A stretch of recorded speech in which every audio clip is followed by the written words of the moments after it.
Merci Pierre et avant tout merci aux organisateurs pour cette journée très très très belle, très passionnante où j'apprends beaucoup et pour la jolie aussi affiche de la journée qui c'est vraiment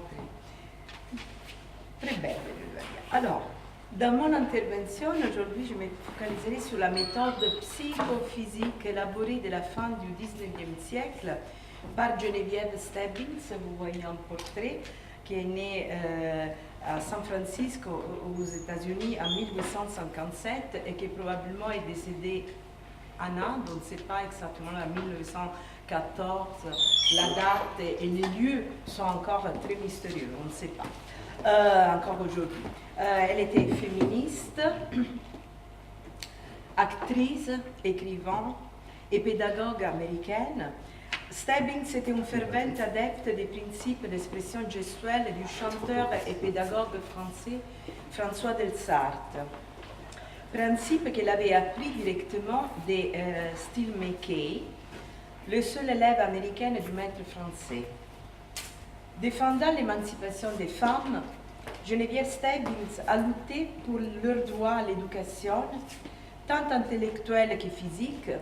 Sa méthode était ainsi une élaboration du langage corporel emprunté à François Delsarte, à l'observation et reproduction des poses et gestes de la statuaire ancienne, à la gymnastique dite harmonique, calisthénique et suédoise, au yoga indien et aux arts martiaux chinois. Toutes techniques qu'elle avait adoptées et adaptées au contexte culturel et socio-religieux américain de son époque, de la fin du 19e et du début du 20e siècle. Stebbins a été aussi précurseur et inspiratrice de la danse dite libre, de la célèbre Isadora Duncan et d'autres pionnières de la modern dance américaine comme Ruth St. Dennis et Martha Graham. On va voir, je vous demande de vous concentrer sur l'image à côté. C'était une image de publicité pour les femmes, les hommes calisthenics, beauty and health, so beauté et force, endurance. Que c'était d'ailleurs la définition en anglais du terme grec calisthénique. Et je vous demande aussi de vous concentrer sur l'image, sur la statue qui est à côté, que c'était la statue de la Vénus de Milos, qui c'est un exemple qu'on verra tout au cours de mon intervention.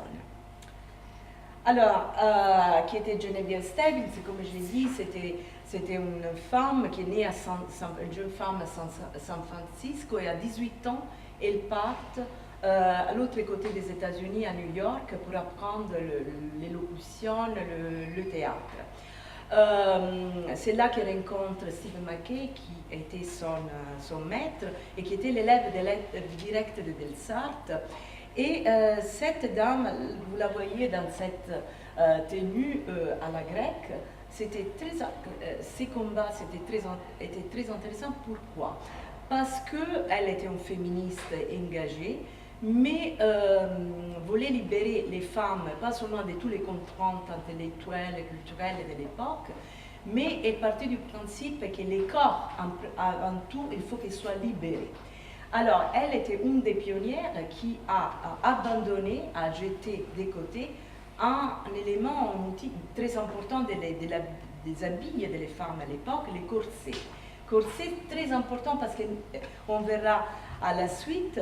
Et Geneviève Stebbins enlève ça et commence à pratiquer la méthode de la gymnastique dite harmonique, qui a été en quelque mesure élaborée, enfin annoncée, si vous voulez, par François Delsarte, et après, à travers son élève Steve McKay, qui rentre de la France aux États-Unis, était ultérieurement élaborée selon les méthodes et les tendances aussi de l'éducation physique de l'époque. On verra. La particularité de Geneviève Stebbins, c'est que, contrairement à les maîtres de son maître, à François Delsarte, qui n'a jamais publié vraiment des livres lui-même, mais on a seulement des notes, et son élève américaine, et elle notamment, est très prolifique dans l'écriture. On a plusieurs publications qui, de sa part. C'est déjà intéressant. Et cette application des principes de Delsarte se sont vraiment diffusées énormément aux États-Unis avant tout, et on parle vraiment de Delsartomanie, même plus qu'en France même.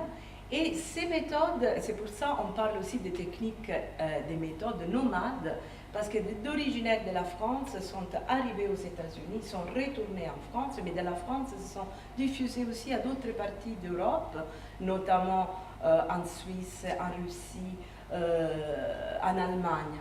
Et ces principes étaient adoptés avant tout pas par des danseurs, avant tout par des acteurs et des chanteurs lyriques, on verra pourquoi, mais après vont être intégrés par les praticiens de la danse. Effectivement, François Delsarte n'avait pas pensé ça pour les danseurs à son époque, mais c'est à travers la danse et les théâtres, et un certain théâtre d'avant-garde, qu'on verra que ces méthodes sont adoptées.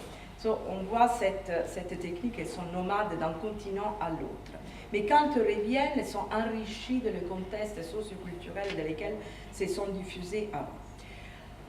Alors, ça c'est le maître, l'élève, le seul élève américaine de François Delsarte, qu'elle était en comédienne, en pédagogue de théâtre, et qui a diffusé avec des conférences, on verra, et prendre les théâtres, les principes de Delsarte comme un enseignement total, dans le sens que les acteurs, il faut qu'ils soient, comme on dit, ces principes, les principes de Delsarte qui, je suis très reconnaissante, ce matin on avait évoqué la question du corps qui représente un petit peu un microcosme qui reflète les macrocosmes universels, et ce sont des principes de correspondance, ça veut dire ce qui passe dans notre corps, c'est un reflet de ce qui passe dans le cosmos, et où le cœur, l'esprit, en utilisant la terminologie de l'époque, et les corps agissent à l'unisson, et c'est cet élément. Alors, même les théâtres, il faut qu'ils reflètent ça, dans le sens que la gestuelle, il faut qu'il soit cohérent à la phrase énoncée par l'acteur, et pas, comme on dit, que les gestes soient marquants, et qui donnent vraiment pas seulement de l'expressivité, mais soient aussi efficaces pour la communication totale. Et il faut élever cet corps à travers une technique qui est physique, mais pour élever et l'acteur même et les spectateurs à un niveau de compréhension, de conscience plus fine et plus profonde. Ça, c'était l'esprit de l'époque. Et ça, c'est une citation de Mackay.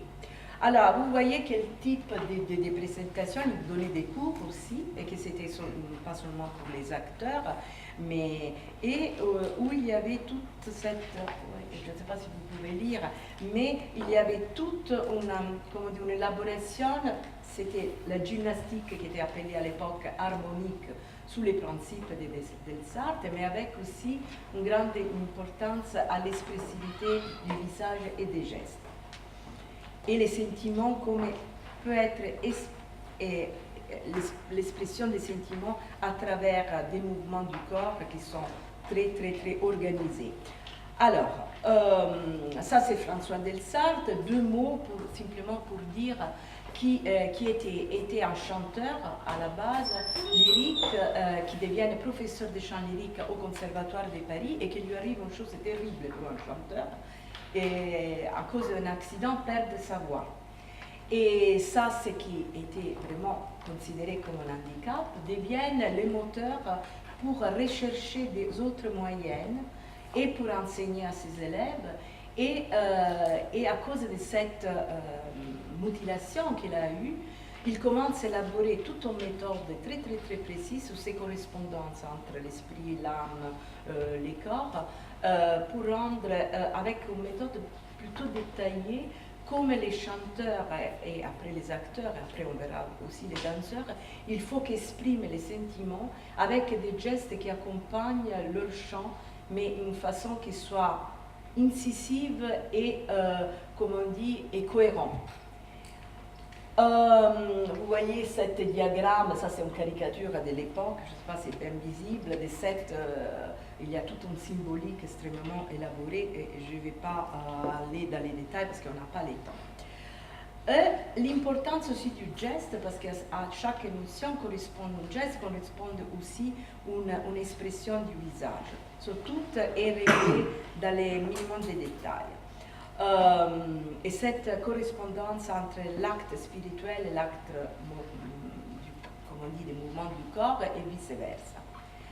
Alors, un autre élément fondamental de cette méthode de Sartre, c'est que lui allait régulièrement dans les musées et pour étudier la statuaire ancienne, gréco-romaine.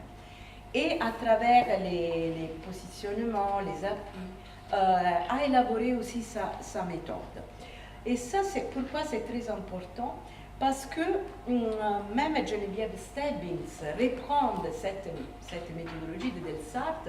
Elle pratique beaucoup, va dans tous les musées, viennent même des États-Unis, viennent en Europe 2 fois pour aller au Louvre, au British Museum, en Italie, pour regarder la statuaire ancienne. Comme je disais, elle étant un féministe et qui voulait vraiment libérer, voulait que les femmes de la plus jeune âge, les petites filles, puissent se libérer de toutes ces contraintes du corps, mais aussi intellectuelles, et qu'il faut qu'ils pratiquent la gymnastique, c'est dit harmonique, et aussi le théâtre et la danse.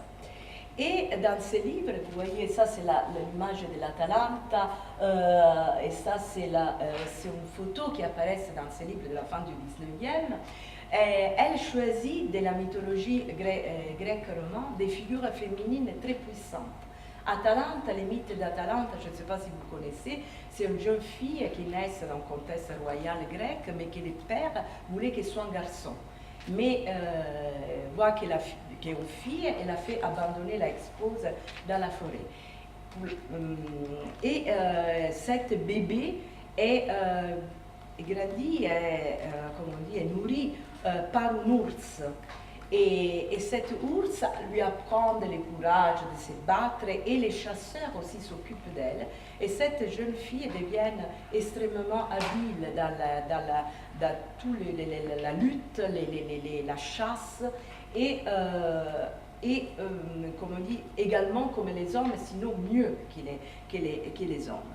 Alors ça c'est une figure qu'elle prend comme exemple. Évidemment, la culture de Sparte dans la Grèce ancienne, où les femmes aussi pratiquaient des sports et aussi des activités physiques, ou d'autres figures de la mythologie, comme par exemple les Amazones, et toutes des figures très fortes de la mythologie.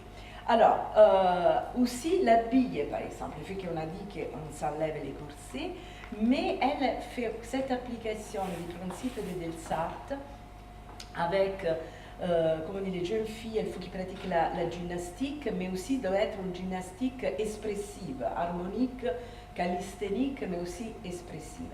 Et vous voyez toute une série d'élaborations au niveau, elle-même faisait des dessins dans les musées et qui après allait reproduire sur son corps les dessins qu'il avait fait.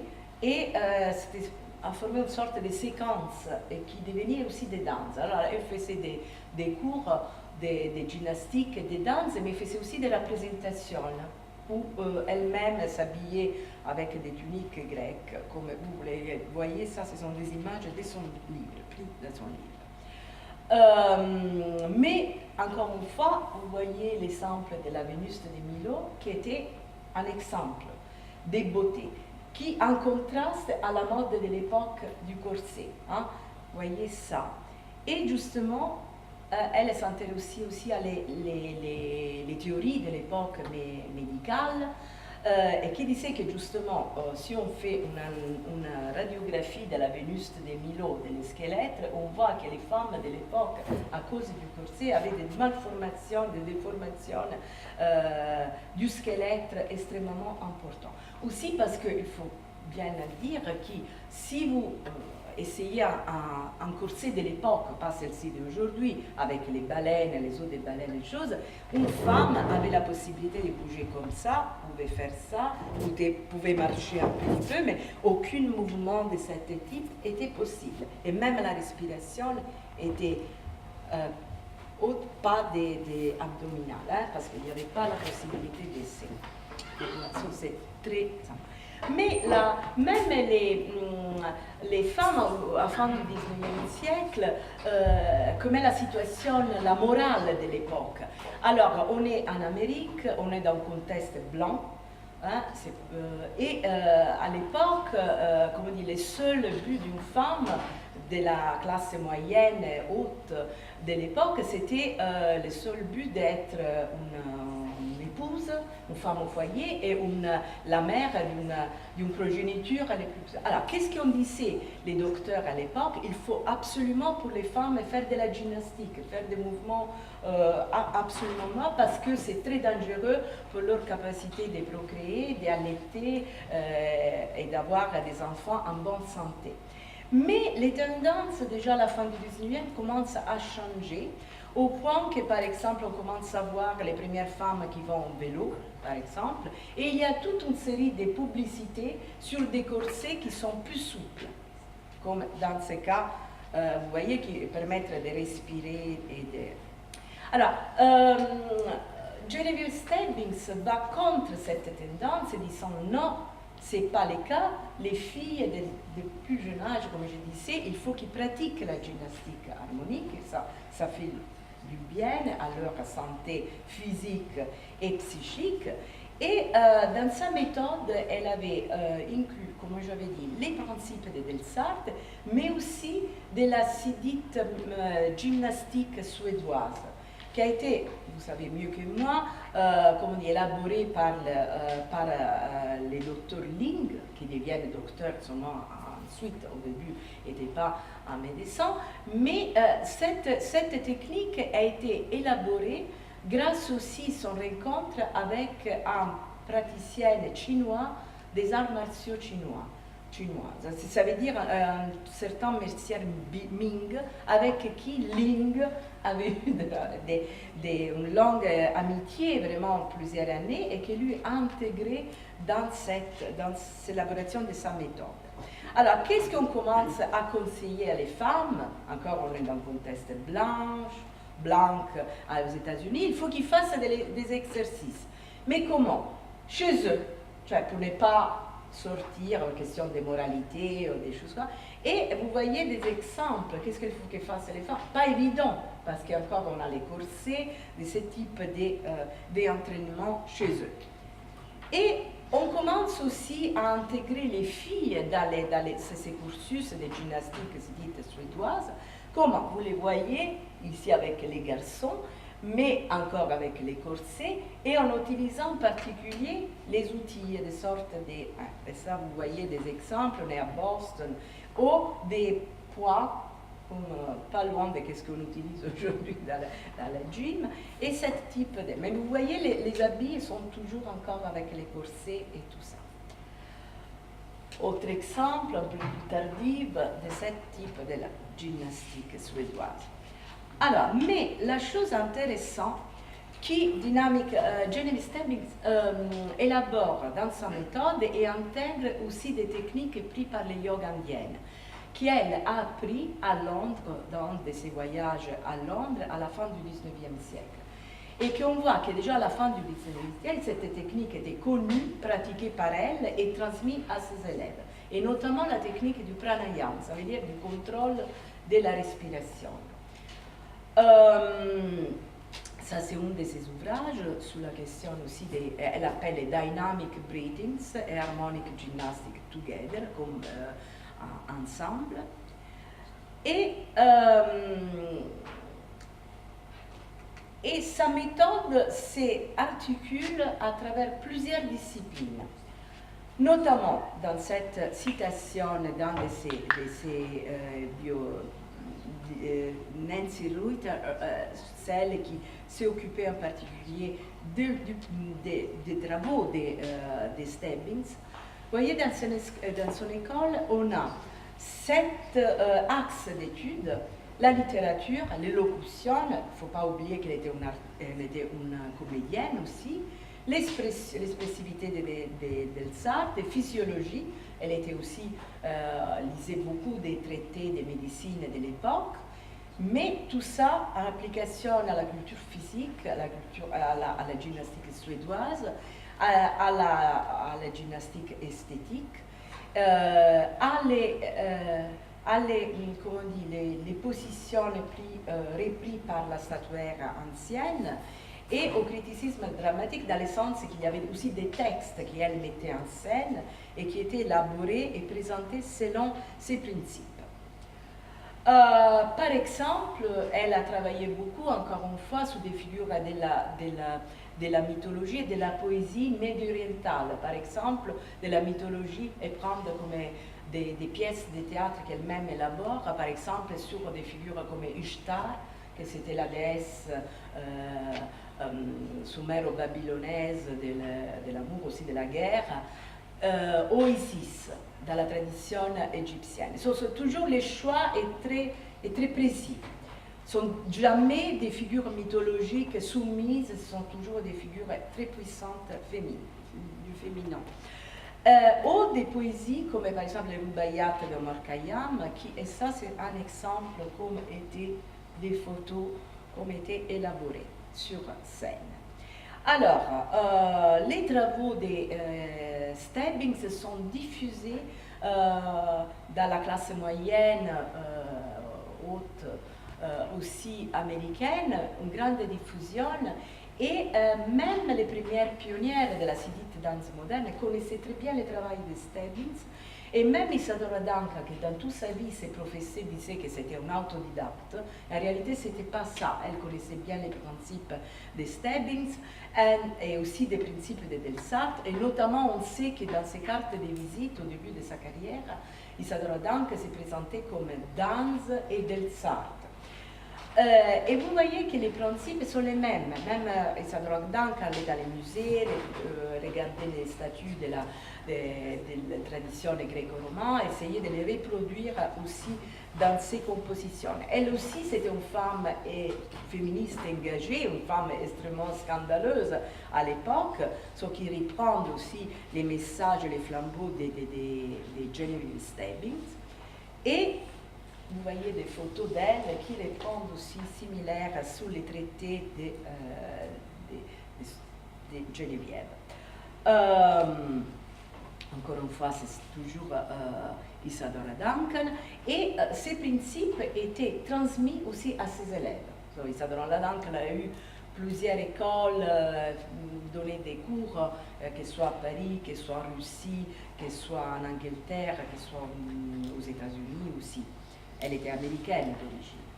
Et ces principes se diffusent à travers aussi les principes de Delsart à des autres figures extrêmement importantes, comme par exemple de la modern dance Ruth Sendenis, autre pionnière américaine, qui apparemment dans son autobiographie disent qu'à la suite d'un spectacle auquel elle avait assisté quand elle était adolescente, de Geneviève Stebbings, elle a décidé de devenir danseuse. Ça a été ébloui par ces représentations et nous donne une image, un souvenir dans son autobiographie de Stebbings qui, là encore, reprend des pas, des séquences sous inspiration de la mythologie ancienne grecque. Et là, on voit Ruth Sendenis, encore une fois,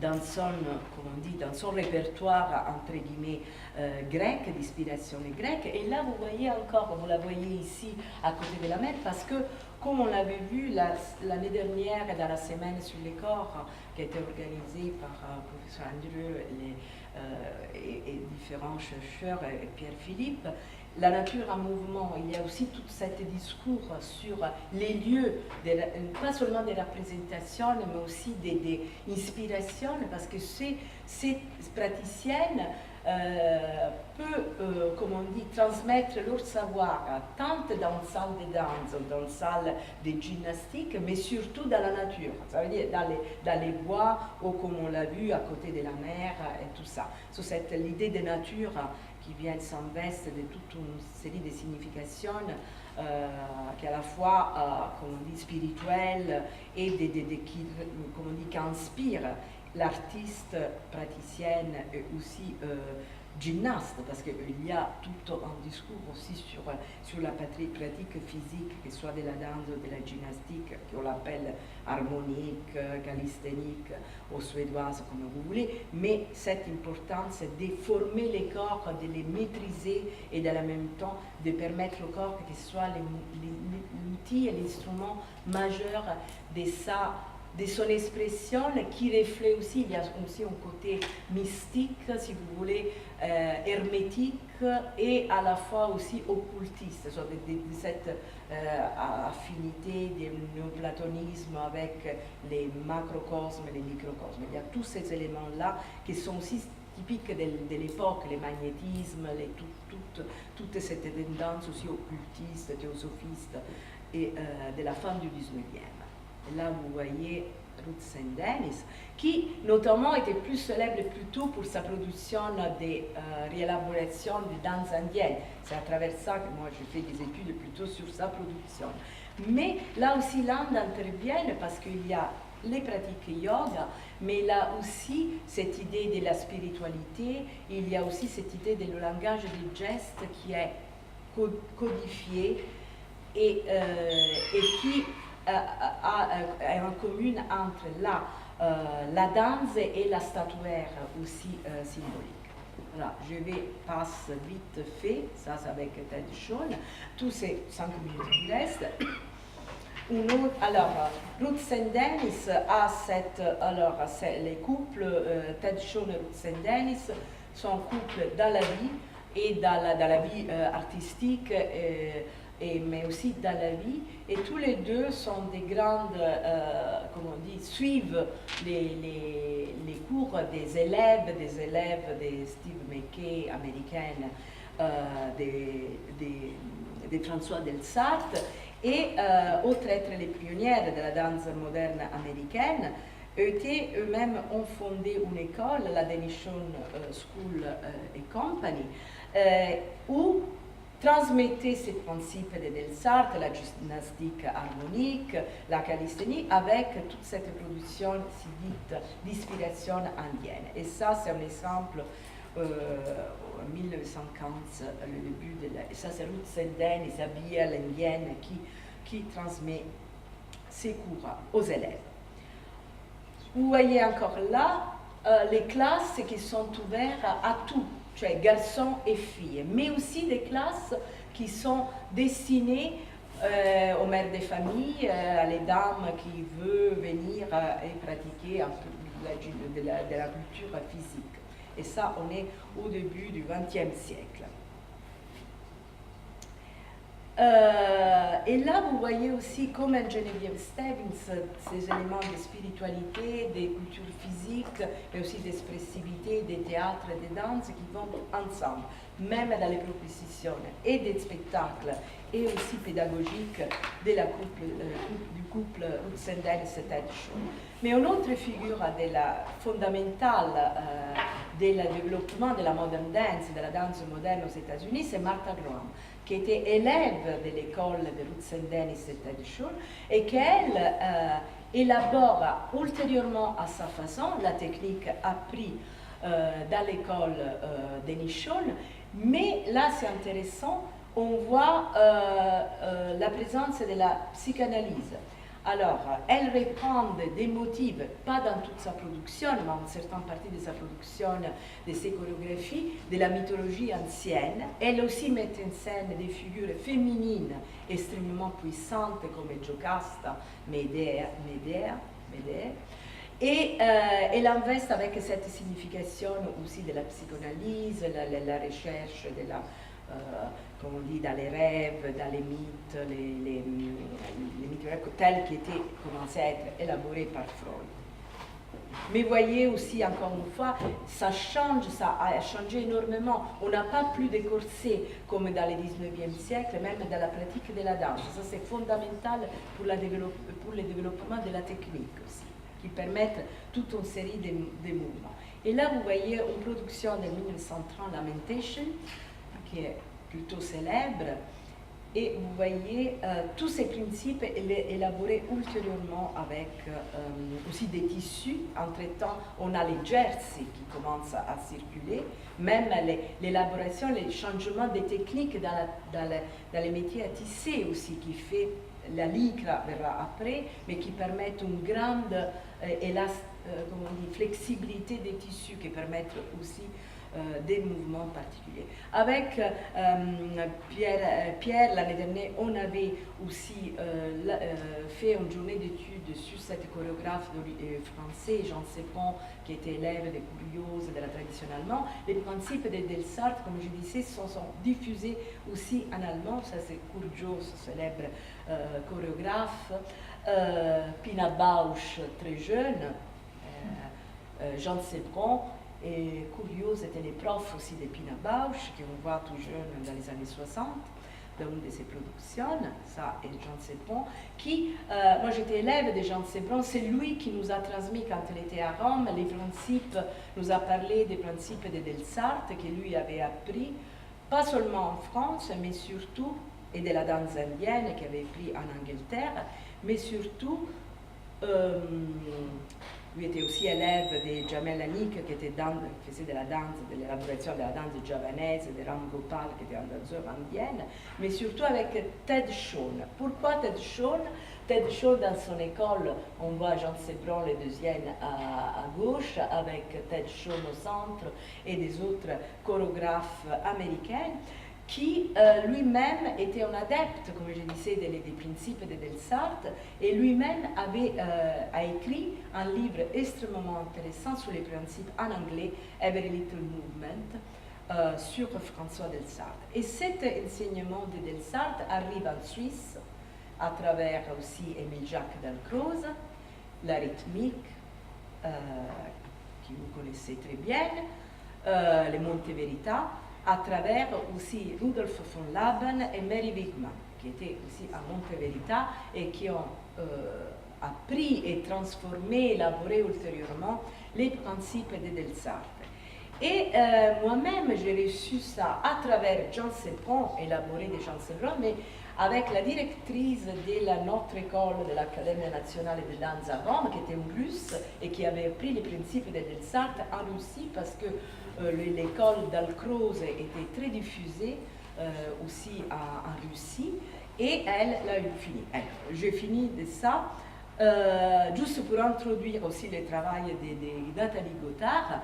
Cette tradition à travers la Russie se diffuse aussi dans l'Europe de l'Est, et notamment à travers Konstantin Stanislavski, le grand théoricien et metteur en scène et pédagogue russe, mais aussi en Pologne avec Jerzy Grotowski, de lequel on va nous parler aussi Nathalie Gothard, et de son élève Eugenio Barba. So, dans les trainings, on a tout cette, vous voyez, c'est ça, cette technique nomade qui partent de France, mais se diffuse un peu partout, retourne en France transformée, et chaque pays les adopte et adapte mais, et ça c'est juste la dernière citation que vous voyez, pour dire que Genevieve Stebbings, c'est une figure qui a été un peu marginalisée dans les histoires officielles de la danse, parce qu'on a vu essentiellement, on a donné justement grande importance à Isadora Duncan, à Ruth St. Dennis, Martha Graham, à Mary Wigman, mais effectivement déjà à la fin du 19e siècle, on voit toutes ces tentatives de grande importance de lier la gymnastique, les pratiques de gymnastique de l'époque avec les arts martiaux et les techniques comme par exemple les techniques yoga, des positionnements, des postures yoga, mais aussi avec la danse, l'élocution et le théâtre. Merci beaucoup. Merci à vous.